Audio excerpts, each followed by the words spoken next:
Hello student, ITI वाला knowledge का online portal में आप सभी का स्वागत है। तो हम लोग प्रीवियस वीडियो लेक्चर में हम लोग ट्रिग्नोमेट्री में देखा था trigonometrical ratios of multiple and सब मल्टीपल एंगल। तो आज उसी से रिलेटेड कुछ क्वेश्चंस हैं, उसको सेलेक्ट किया है और उसको कैसे सॉल्व करना है इसको आज हम लोग देखेंगे। तो सबसे पहले स्क्रीन पर देखते हैं, एक क्वेश्चंस मैंने लिया है। क्वेश्चन है, यदि साइन थीटा इक्वल टू 4/5 हो तो कोस 2 थीटा का मान सूत्र से ज्ञात करना है। तो कैसे इसको ज्ञात करेंगे हम लोग जानेंगे। तो वैल्यू क्या दिया हुआ है, साइन थीटा इक्वल टू 4/5 दिया हुआ है और कोस 2 थीटा का मान सूत्र से ज्ञात करना है। तो हम लोग प्रीवियस वीडियो लेक्चर में जाना कि कोस 2 थीटा या उसमें था एक्चुअली कोस 2a एक जो एंगल के रूप में हम लोग देखेंगे कि इसका वैल्यू कभी थीटा होगा, कुछ भी रख सकते हैं हम लोग। एंगल का नाम जनरली हम लोग थीटा रखते हैं, फार्मूला को ड्राइव करने के लिए ए का यूज करते हैं हम लोग, एंगल ए एंगल बी। तो हम लोग प्रीवियस वीडियो लेक्चर में हम लोग देखा था कोस थीटा इक्वल टू क्या था, कोस स्क्वायर ए माइनस साइन स्क्वायर ए। एक फार्मूला ये था और दूसरा फार्मूला था 2 कोस स्क्वायर ए माइनस 1 और एक क्या फार्मूला था 1 माइनस 2 साइन स्क्वायर ए।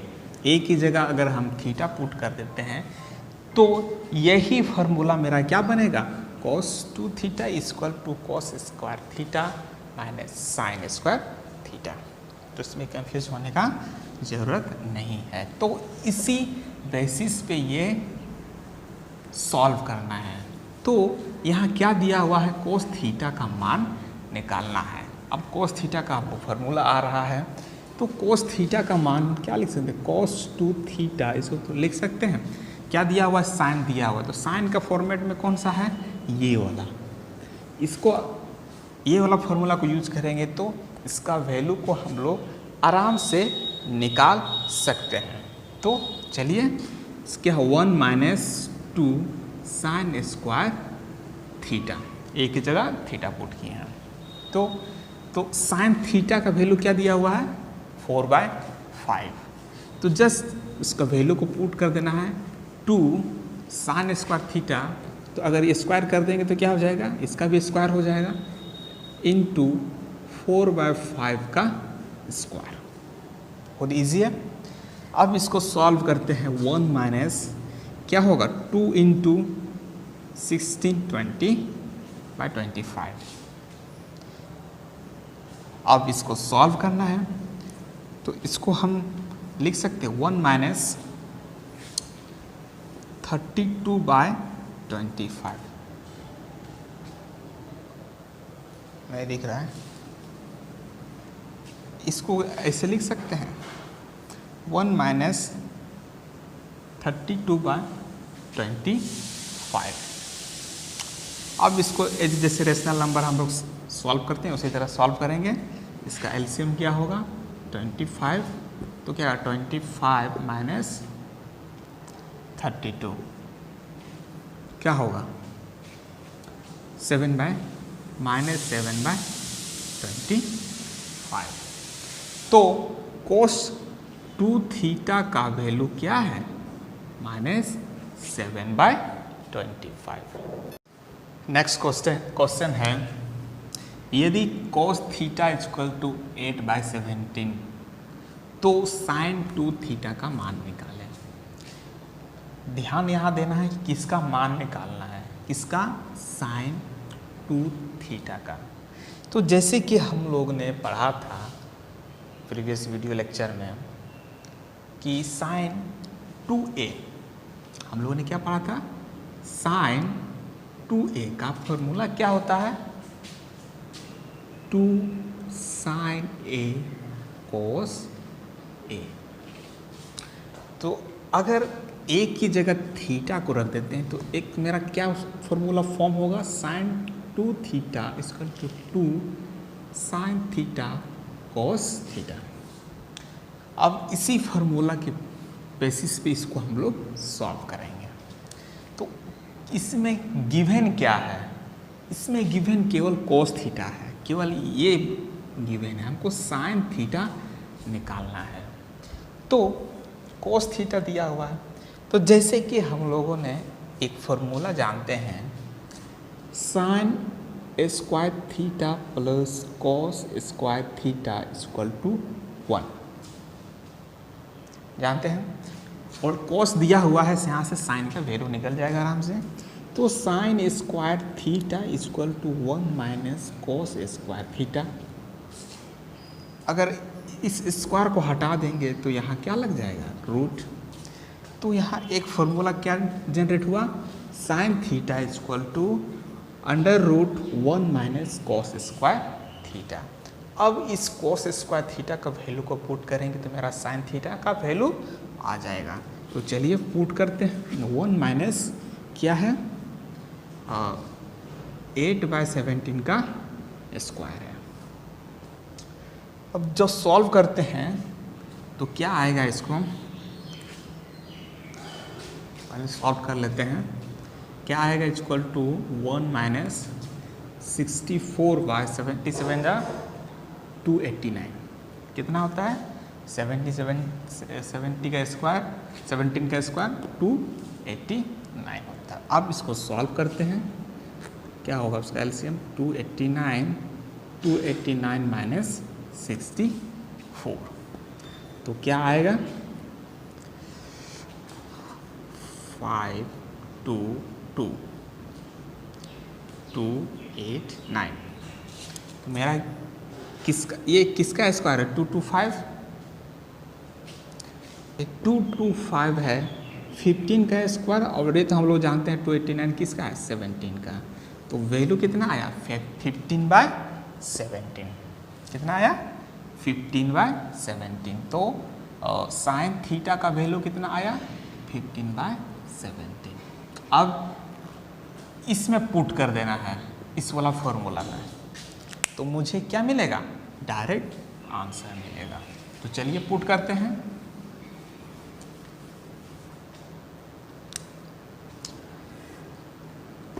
पुट कर देते हैं। Sine 2 theta equal to 2 sine theta क्या है? 15/17 इंटू कॉस थीटा क्या है? 18/17। अब इसको डायरेक्ट इंटू कर देते हैं, तो मेरा डायरेक्ट आंसर आएगा 2 इंटू 15 इंटू 8 इंटू 70 इंटू 17। तो आंसर कितना आएगा? 8 है ये। तो आंसर आएगा 240/289। तो साइन 2 थीटा का वैल्यू कितना है? 240/289। इस तरह से हम लोगों ने देखा कि trigonometrical ratios of multiple and सब मल्टीपल एंगल्स का फॉर्मूला किस तरह से यूज़ होता है, इसको हम लोगों ने देख लिया। अभी हम लोग जानेंगे एप्लीकेशंस ऑफ ट्रिग्नोमेट्री, त्रिकोणमिति के अनुप्रयोग के बारे में आज जानेंगे कि कहाँ कहाँ इस ट्रिग्नोमेट्री के एप्लीकेशन यूज़ होता है। तो आपको एक बेसिक एग्जांपल देते हैं। मान लेते हैं आपके पास एक बिल्डिंग है, कुछ इस तरह करके आपके पास बिल्डिंग्स हैं और आपको उसका हाइट निकालना है। तो इसके लिए आप क्या कर सकते हैं? एक रोप ले या एक टेप ले सकते हैं, टेप से मेजर कर सकते हैं, मेजरिंग टेप। या फिर क्या कर सकते हैं, अलग बहुत बड़ा बिल्डिंग है तो ऊपर जाके एक रोप लीजिएगा और यहाँ गिरा दीजिएगा, फिर उस रोप को आप मेजर कीजिए मेजरिंग टेप से। ये एक विधि हो गया। बट ट्रिग्नोमेट्री में इसको बहुत ही इजी वे में सॉल्व किया है। मान लेते हैं आप इस डिस्टेंस में खड़े हैं और इससे आप इस बिल्डिंग का टॉप को देखते हैं और यहाँ पे कुछ एंगल से आप उस टॉप को देखते हैं। तो इस ट्रिग्नोमेट्री के मदद से इस बिल्डिंग का हाइट्स को आराम से नापा जा सकता है, क्योंकि आप यहाँ का डिस्टेंस आपको पता है और इस बिल्डिंग का हाइट आपको निकालना है। तो हम लोग ट्रिग्नोमेट्रिकल रेशियो में जनरली क्या पढ़े थे, टेन थीटा इक्वल टू क्या होता है, P बाय बी।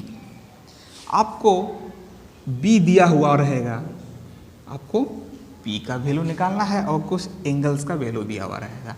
तो आप इस P का वैल्यू मतलब कि बिल्डिंग का हाइट को इस फॉर्मूला से आराम से निकाल सकते हैं। तो इसी बेसिस पे क्या क्या एप्लीकेशन है, एप्लीकेशन है calculation of height and distance. पहला एप्लीकेशन ऑफ ट्रिग्नोमेट्री में हम लोग देखेंगे calculation of height and distance. उसके बाद हम लोग देखेंगे कैलकुलेशन ऑफ टेपर्स, टेपर के परिकलन को देखेंगे। तो सबसे पहले भी शुरू करते हैं calculation of height and distance. कुछ आपको टर्मिनोलॉजी बताएंगे, उसके बाद आपको क्वेश्चंस के माध्यम से समझाएंगे कि किस तरह से सॉल्व किया जाता है, किस तरह का क्वेश्चंस को पूछा जाता है। तो चलिए शुरू करते हैं calculations of height and distance. ऊंचाई तथा दूरी के परिकलन के बारे में अभी समझेंगे, उसके बेसिक टर्म्स क्या क्या है उसको सबसे पहले समझते हैं। सबसे पहले इसमें यूज होगा एक एंगल ऑफ एलिवेशन और एंगल ऑफ डिप्रेशिएशन। चलिए देखते हैं है क्या। तो टर्म्स को समझते हैं, एंगल ऑफ एलिवेशन और एंगल ऑफ डिप्रेशन में। एंगल ऑफ एलिवेशन को ओनियन कोण बोलते हैं और एंगल ऑफ डिप्रेशन को हिंदी में अवनमन कोण बोलते हैं। ये क्या है इसको हम लोग समझते हैं। मान लीजिए क्षैतिज रेखा है, क्या है, क्षैतिज रेखा है और यहाँ कोई एक बिंदु है। इस बिंदु से इस पॉइंट को मिलाने के बाद जो एंगल बनता है,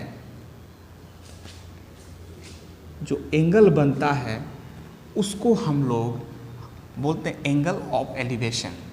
मतलब थीटा दे दिए, इसको एंगल ऑफ एलिवेशन बोलेंगे, ओनियन कोण बोलेंगे। अगर मान लीजिए क्षैतिज रेखा है, क्षैतिज रेखा है और क्षैतिज रेखा से नीचे कोई बिंदु है, उस बिंदु को इस क्षैतिज रेखा के वन टर्मिनल से अगर मिलाते हैं और जो कोण का निर्माण होता है मेरा, उसको हम लोग बोलते हैं एंगल ऑफ डिप्रेशन। मतलब क्षैतिज रेखा से ये नीचे बनेगा और ओनियन कोण जो बनेगा क्षैतिज रेखा से ऊपर बनेगा। तो इसको आप एक एग्जाम्पल के माध्यम से आपको समझाना चाहेंगे, एंगल ऑफ एलिवेशन और एंगल ऑफ डिप्रेशन। तो चलिए समझाते हैं। मान लेते हैं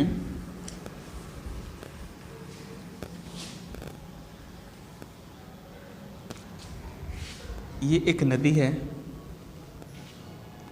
और इस नदी में एक बोट है, इस किनारा साइड है, ये किनारा साइड, और यहाँ एक पंछी है। यहाँ पे एक आदमी है, ये आदमी उस पंछी को देखता है। तो यहाँ पे कौन कौन बनेगा, ये मतलब क्षैतिज रेखा है, तो यहाँ से बनेगा ओनियन कोण, एंगल ऑफ एलिवेशन। अगर वो चिड़िया को देखता है तो, अगर वही बोट में अगर बोट को देखता है तो यहाँ क्या बनेगा, जो थीटा बनेगा, इसको थीटा 1 नाम दिए और इसको थीटा 2। तो थीटा 2 जो बनेगा यहाँ पे एंगल ऑफ डिप्रेशन बनेगा, क्योंकि ये क्षैतिज रेखा के नीचे बन रहा है। अब हम लोग देखेंगे इससे रिलेटेड कुछ क्वेश्चंस को कैसे सॉल्व करना है और उसमें कुछ रिलेटेड टर्म्स है उसको हम लोग समझेंगे। तो चलिए क्वेश्चंस को सिलेक्ट करते हैं। चलिए एक क्वेश्चन मैंने सेलेक्ट किया है, वो क्वेश्चन है उस पेड़ की ऊंचाई क्या होगी जिसके आधार से 60 मीटर की दूरी से देखने पर उसकी चोटी का ओनियन कोण 30 डिग्री बनता है। तो सबसे पहले इसका फिगर को ड्रॉ करेंगे और समझेंगे हम लोग कि क्वेश्चंस में क्या पूछ रहा है। तो सबसे पहले क्या है, उस पेड़ की ऊंचाई। तो पेड़ हम लोग डायरेक्ट एक ऊंचाई मान लेते हैं, ये पेड़ की ऊंचाई है, मान लो पेड़ की ऊंचाई h, क्योंकि वह पूछ रहा है। आधार से 60 मीटर की दूरी से देखने पर, उसका बेस से 60 मीटर दूरी है, देखने पर उसकी चोटी का उन्नयन कोण 30 डिग्री बनता है। ये बोला उसका चोटी हो गया, यहाँ से उस उन्नयन कोण क्या बन रहा है 30 डिग्री। तो ये पूरा फ्रेम हो गया। और हम लोग जानते हैं ट्रिग्नोमेट्रिकल रेशियो से, अगर परपेंडिकुलर और बेस, लंब और आधार जिसमें पार्टिसिपेट करता है वो है टेन और कॉट। तो सबसे पहले टेन का फॉर्मूला लगाते हैं। टेन 30 डिग्री इक्वल टू क्या होता है परपेंडिकुलर बाय बेस। तो परपेंडिकुलर क्या है h है जिसका वैल्यू निकालना है, और इसमें बेस क्या है 60 मीटर, तो हम इसको 60 लिख देते हैं। तो टेन 30 डिग्री का वैल्यू क्या होता है, टेन 30 डिग्री का वैल्यू होता है 1/√3। तो h और ये 60, तो यहाँ से क्या निकलेगा h इक्वल टू 60 इंटू √3। क्या होता है 60 इंटू √3। और इसको अगर फर्दर सॉल्व करेंगे तो क्या आएगा, इसको हम कर देते हैं रेशनलाइजेशन 60 इंटू √3।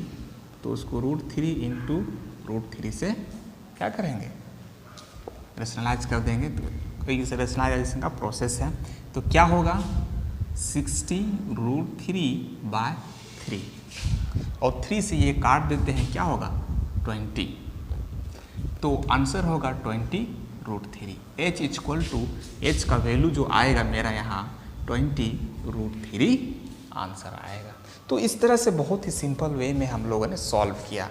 ये सबसे इजी क्वेश्चन था, जस्ट मैंने पिकअप लेने के लिए इस क्वेश्चन को सेलेक्ट किया था। अब धीरे धीरे देखेंगे इसका क्वेश्चंस का लेवल को आप अप करते जाएंगे और समझेंगे। अब हम लोग नेक्स्ट क्वेश्चन को देखते हैं। नेक्स्ट क्वेश्चन क्या है, एक पहाड़ी के निचले भाग से 100 मीटर की दूरी पर पहाड़ी की चोटी का उन्नयन कोण 60 डिग्री पाया जाता है। पहाड़ी की ऊंचाई ज्ञात कीजिए। हम लोग को यहाँ निकालना है पहाड़ी का ऊंचाई। क्या क्या दिया गया, एक पहाड़ी के निचले भाग से 100 मीटर की दूरी पर, मान लेते एक पहाड़ है और कितना मीटर का दूरी से 100 मीटर की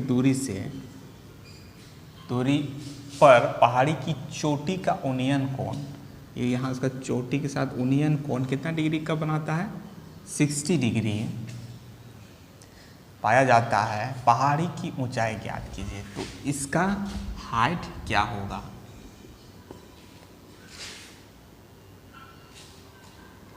तो इसको हम एलिमेंट इसको हटा सकते हैं और ये आपका एक राइट एंगल फॉर्म हो गया। तो इसको सॉल्व करना है। तो हम लोग जानते हैं इसको कैसा सॉल्व करते हैं, हम लोग कौन सा ट्रिग्नोमेट्रिकल रेशियो यूज करते हैं, tan theta. tan 60 degree equal to क्या होता है परपेंडिकुलर लंब बाय आधार 100 मीटर। तो tan 60 डिग्री का वैल्यू क्या होता है, tan 60 डिग्री का वैल्यू होता है √3 और ये h/100। तो इसको h इक्वल टू क्या आएगा 100√3। बहुत ही ईजी वे में निकल गया। इसी तरह हम लोग क्वेश्चंस को सॉल्व करते हैं। नेक्स्ट क्वेश्चन है, क्वेश्चन क्या लिखा हुआ है, किसी पहाड़ी की चोटी से एक टावर के आधार तक उन्नयन कोण 60 डिग्री तथा टावर की चोटी से पहाड़ के आधार तक उन्नयन कोण 30 डिग्री है। यदि टावर की ऊंचाई 50 मीटर है तो पहाड़ी की ऊंचाई ज्ञात कीजिए। तो सबसे पहले दो चीज़ दिया हुआ है, एक पहाड़ दिया हुआ है, एक टावर दिया हुआ है। तो पहले टावर और पहाड़ को हम लोग बना दिए, ठीक।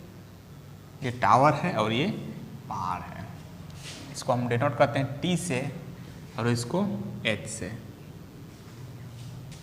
ठीक, उसके बाद क्या बोल रहा है, किसी पहाड़ी की चोटी से, पहाड़ी की चोटी से टावर के आधार तक, टावर का आधार ये है, आधार तक उन्नयन कोण 60 डिग्री बनाता है। कितना डिग्री? 60 डिग्री उन्नयन कोण बनाता है। तथा टावर के चोटी से, यहाँ से पहाड़ के आधार तक उन्नयन कोण 30 डिग्री बनाता है। हाँ, 30 डिग्री बनाता है। यदि टावर की ऊंचाई 50 मीटर है, T = 50 मीटर है, तो पहाड़ी की ऊंचाई ज्ञात कीजिए। तो इसका ऊंचाई ज्ञात करना है। इस तरह का क्वेश्चंस को कैसे सॉल्व करते हैं, इसको अभी हम लोग समझेंगे। सबसे पहले एक तो डिस्टेंस दिया हुआ नहीं है, क्या दिया हुआ है, ओनली टावर का हाइट दिया गया है। तो टावर का हाइट दिया हुआ है तो इसका डिस्टेंस निकाल सकते हैं। तो हम लोग कंसिडर करेंगे सबसे पहले ये वाला राइट एंगल ट्रायंगल।